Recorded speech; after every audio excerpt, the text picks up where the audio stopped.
I bought a 13-inch rigid planer, and I'll just give you a little review about it. And if you own this machine, you will know the problem that I'm going to bring up with it that will irritate every one of you who bought this machine. And that has to do with the adjustment.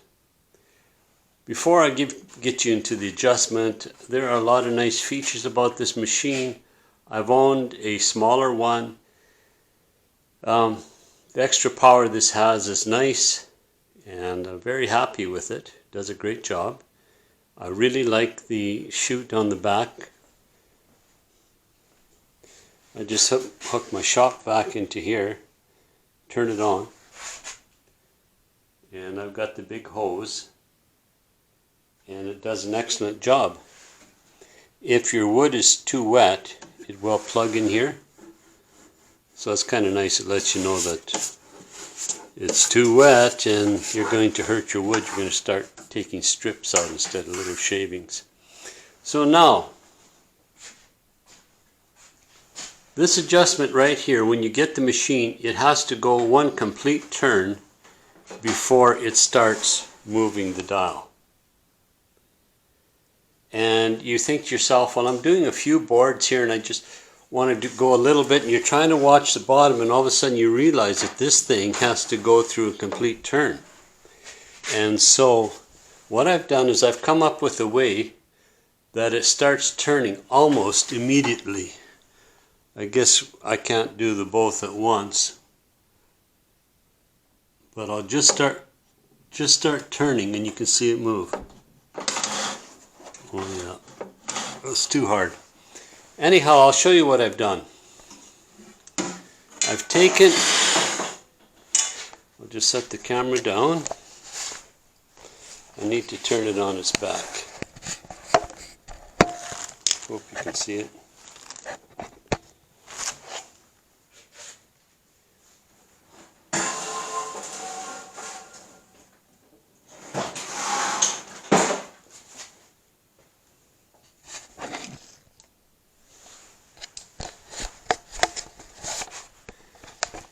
Underneath these machines you have a chain, and this chain here brings your cutter bars up and down and adjusts your depth.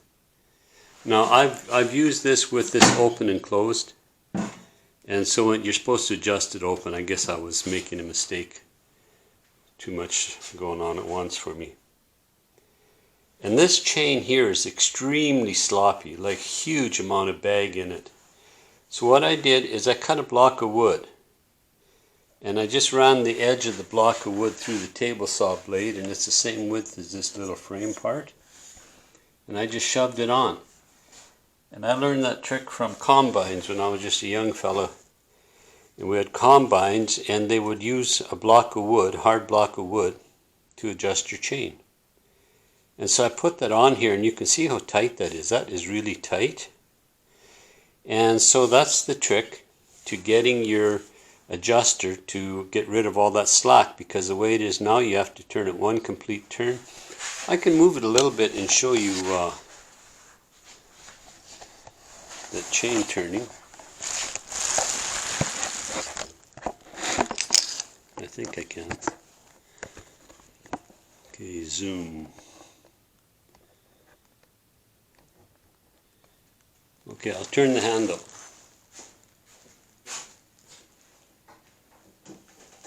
See that?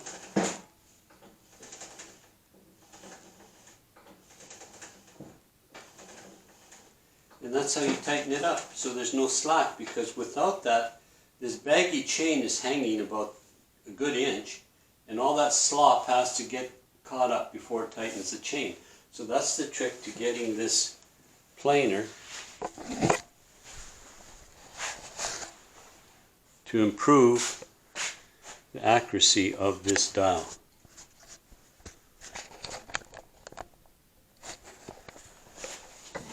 Let's try it. See that? It's moving it.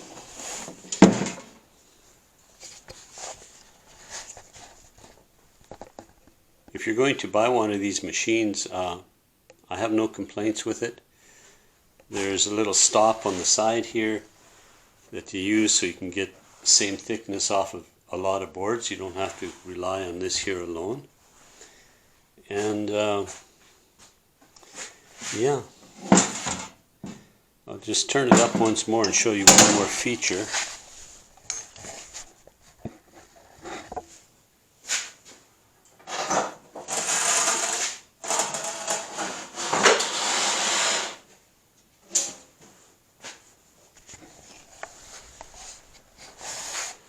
That's this little indicator here. There's a little ball underneath, and that when you slide your board in, it starts to lift and it shows you how much you're taking off.